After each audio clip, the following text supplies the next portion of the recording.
చంద్రబాబు నాయుడు గారు నిన్న హంద్రీనీవా జలాల విడుదల సందర్భంగా చాలా మాట్లాడారు. ఆయన జనరల్గా మనం పదే పదే చెప్తున్నాం, ఆయన పదే పదే చెప్తున్న విషయాన్ని రాజకీయంగా ఇంకా ఎన్నికలకు ముందు ఉన్నటువంటి వాతావరణం ఉందన్నట్టుగా మాట్లాడుతూ ఉంటారు. జగన్ నా మీద ఆరోపణలు చేశారు, ఈ ఆరోపణలు చేశారు. అఫ్కోర్స్ ఇక రాబోయే 4 ఏళ్ళు కూడా ఇవే చెప్తారు, అందులో సందేహం లేదు.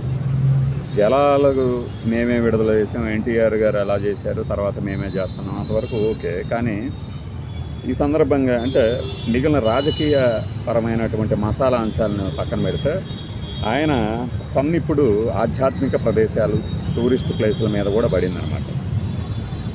PPP పద్ధతిలో భూములు సేకరించాలట. ఉన్న భూములు సరిపోవు.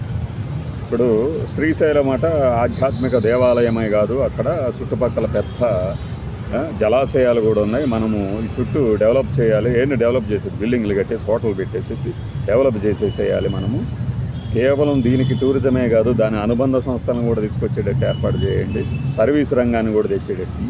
ఏం లేదు, అవి చేయండి ఇవి చేయండి అంటూ ఉంటే ఆహా అభివృద్ధి ఇహే అభివృద్ధి అనుకోవాలని. పర్యావరణాన్ని నాశనం చేస్తున్నారు అనే విషయాన్ని అర్థం చేసుకోండి. జనరల్గా కొన్ని డ్యాములు కడుతున్నప్పుడే పర్యావరణవేత్తలు మీరు నీటిని నిల్వ చేయడం ద్వారా భూమి గమనాన్ని, వచ్చే ప్రకంపనల్ని ఎక్కువ చేస్తున్నారు అనే ఒక ఆందోళన ఉంటుంది.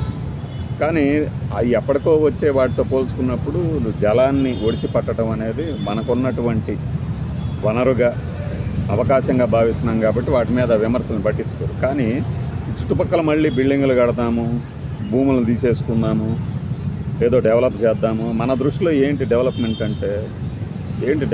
అంటే మీరు ఉన్న గుళ్ళ జోలికి పోకండి. వాటి ఆధ్యాత్మికతని కాపాడాలంటే చుట్టుపక్కల ప్రదేశాల్లో కట్టడాలని నిషేధిస్తుంది. అందుకే కదా తిరుమలలో కట్టి ఇక చాలు అని చెప్పేసి అతిథి గృహాలని ప్రైవేట్ వ్యక్తులకు ఇవ్వడం ఆపేశారు. లోపాయికారిగా చాలామంది ఇంకా కడదామని ట్రై చేస్తున్నారు. ఇప్పుడు శ్రీశైలము, మన విజయవాడ కనకదుర్గమ్మ అమ్మవారు, ఇంకా ఎన్ని చోట్ల అహోబిలము, నారసింహులు, రాజమండ్రిలో టెంపుల్స్, ఇది చుట్టుపక్కల కూడా మీరు వ్యాపారం చేయాలనుకుంటున్నారు. ఇది real estate.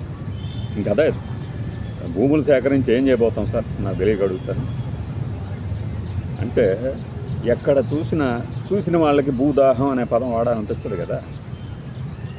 PPP public private partnership రూపంలో తీసుకురావాలి. మీరు ఉన్న గుడుల జోలికి వాళ్ళ అస్తిత్వాన్ని ధ్వంసం చేయవచ్చు. కాశీనాయనపల్లె ఉంది కదా, దాన్ని ఏం చేశారు? ఉన్నది ఉన్నట్టుగా కాకుండా ఏదో రోడ్డు వేస్తాము, రోడ్డు తర్వాత బస్సు పంపిస్తాము, ఆ తర్వాత కూలగొట్టేస్తాము, పెద్ద బిల్డింగ్లు కట్టిస్తాము.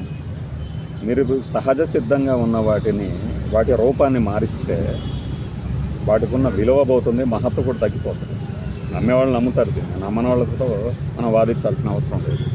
డెవలప్మెంట్ అంటే భారీ బిల్డింగ్లు కట్టేసేసి ఆధ్యాత్మికతని వ్యాపారం చేస్తే ఆ ప్రశాంతత రాదు, ఆ డివైన్ ఫీలింగ్ రాదు. ఈరోజు మనం మాట్లాడేవాళ్ళు ఒక గొంతుకే కావచ్చు, వాటి మీద పెద్దవాళ్ళు కనుక తీసుకుంటే ఒక స్టాండ్ అప్పుడు అర్థమవుతుంది. ఏంటి మనం చుట్టుపక్కల ఉన్న వాటిని సరిగ్గా మెయింటెనెన్స్ చేయగలిగితే చాలు కదా. విపరీతంగా టూరిజం ద్వారా ఆదాయం తెచ్చుకుందాం బాగానే ఉంది. తర్వాత టూరిస్ట్ ప్లేస్లన్నీ ఎట్లా మార్చిపోతున్నారు? వ్యాపార కేంద్రాలుగా మారుస్తారు. ఇక ఆధ్యాత్మిక చోటు ఎక్కడ ఉంది? ఇది అరణ్య రోదనగానే మిగులుతుంది. ఎందుకంటే ఎంతసేపు మనకి డెవలప్మెంట్ అనగానే ఒక మంచి వైట్ టాప్ రోడ్స్, ఫాస్ట్గా వెళ్ళే వెహికల్స్, వేల కొద్దీ డబ్బులు వసూలు చేసే రూమ్స్, ఇవే కదా. ఆ రోజులు ఎంజాయ్ చేయడానికి ఆధ్యాత్మిక ప్రదేశాలను కూడా వాడదలిచారా? చెప్పలేమేమి. బై.